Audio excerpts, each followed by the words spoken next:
Man, oh man, there has been so much today, and I truly don't know where to start.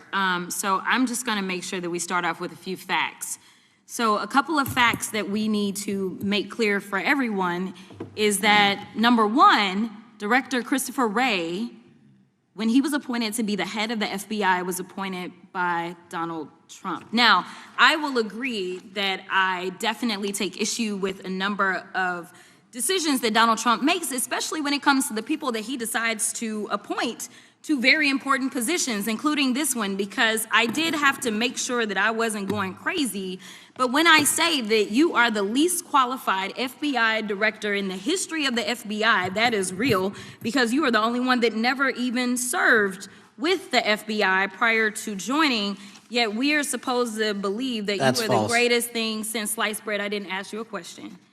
Now, what I want to go through is to talk about why you are a failure and why, honestly, we just need to tell you bye-bye. I know that you got a little upset and you put on your show for your boss because it seems like you're trying to save your job when it came to talking to Senator Booker yesterday. But let's go through some of your failures. So before you were even confirmed, and I think one of my colleague from Georgia, pointed out that you are already targeting career officials so that you could direct illegal firings. Mind you, these cases that you were so upset about, which are the ones tied to Trump, the cases came through his handpicked FBI director. And frankly, when people sit around and say things like, oh, you know, we're happy because now we feel safe. I don't know who feels safe in this country except for the white supremacists, because I specifically as a black woman definitely don't feel safe. And frankly, my colleagues have been real nice to you today, and I applaud them, but I don't have the same demeanor because I know that multiple colleagues on this side of the aisle have faced death threats. In fact, somebody tried to kill one of my colleagues. And frankly, I don't know if this FBI or under your leadership, if those people would have been caught. I don't have any confidence in you. And if we start talking about the reasons that I lack confidence, we could start with you not just wanting to acknowledge some simple facts. Simple facts like the vast majority of the threats are coming from right-wing extremism. And I know my colleagues have tried to stress this, but I decided that I would maybe do it in a different way. Number one, I have a couple of UCs. Kim Buck, one of multiple Republicans receiving death threats for voting against Jim Jordan as House Speaker. Without objection. Another one, Republican lawmaker says she received death threats after voting against Jim Jordan in Speaker's race. Without objection. In addition, there was another one from another colleague who now is leaving Congress because they said that they were calling his wife anonymously and threatening her life to the extent that she ended up sleeping with a firearm. Without objection. Okay, so here's the deal. How are we supposed to have confidence when you're sitting up here telling the Senate yesterday that it will take you 14 years before you can get the FBI fully staffed to do their jobs? You're also now redirecting resources so that they can go and play ICE agents on the streets. You're getting rid of your most qualified people, and even when it came down to somebody that you consider to be a friend, you were posted up having some fancy dinner to the extent that you posted not only once erroneously, you posted twice erroneously as it relates to catching somebody, and then you want to go and say, let me take a victory lap. Because honestly, if it wasn't for parents deciding that they were going to turn in their child, it seems like y'all wouldn't have got there, even though he literally confessed online. So I'm confused about what it is that the FBI is doing except for trying to put on a show for the apprentice or whatever you want to call him. The day after all of this took place, there was domestic terrorism that was taking place at HBCUs. They were targeted. Yet I didn't hear anything from the FBI about what was going on. And again, black people kept saying, how did we end up in this?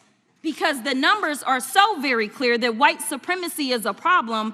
And honestly, I've not heard anything out of you today that makes me believe that you're gonna do anything about the white supremacy problem. The one that is leading to children being killed, children being shot, as well as members of their community as they're worshiping in their churches. The time of the gentlelady has expired. If the gentleman would like to respond to any of that.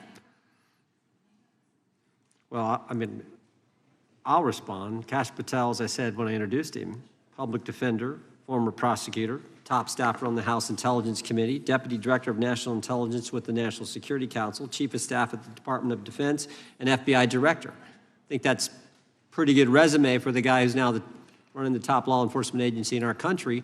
And we've seen all the stats that he's given to the committee on how much better they're doing at getting the bad guys than the previous guy was doing. With that, I recognize the gentleman from South Carolina. Thank you, Mr. Chairman. Director Patel, I think you're witnessing some auditions, clickbait auditions for the Academy Award for my Democratic colleagues. We'll see how they fare as they're on MSNBC later on today. Do you care, before I launch into my line of questioning, to respond to Ms. Crockett from Texas on that very elaborate and theatric display? Here's what I've learned in my government service. I don't give a damn what they say about me as long as I'm succeeding in the mission. We're succeeding in the mission because the men and women of the FBI have never been empowered to do more work and to hit the streets harder than by President Trump's authorities and resources he's given us. And so all I care about is that we are capturing more child predators than ever before, taking more drugs off the streets than ever before, that we are capturing murderers at a significantly historic rate, and we're delivering this country the lowest murder rate in recorded history. That are facts that you cannot dispute. But you can come at me all you want. I don't care. Thank you, Director, for that. Hello, I'm Isaac Hayes III, founder and CEO of Fanbase, and I'm here with a very important message. We are at a turning point in the Black community where we must have equity in the apps we use that scale to billions of dollars. But this time, we own the infrastructure, we own the culture, and we shape the future. And Fanbase is the future. Fanbase combines the free functionality of Instagram, TikTok, and YouTube into an all-in-one platform built for the evolution of social media and monetization. With over 1.4 million users, that's real proof that we are shifting the conversation of tech ownership and equity for creators. So right now, I want you to go to startengine.com/fanbase and invest today. The minimum to invest is $399. That gets you 60 shares of stock in Fanbase at $665 a share. This marks a turning point in Black ownership of social media. If we don't take this opportunity to own social media right now, we will always be customers to our own creations. And that can't go on. So once again, go to startengine.com/fanbase and invest today.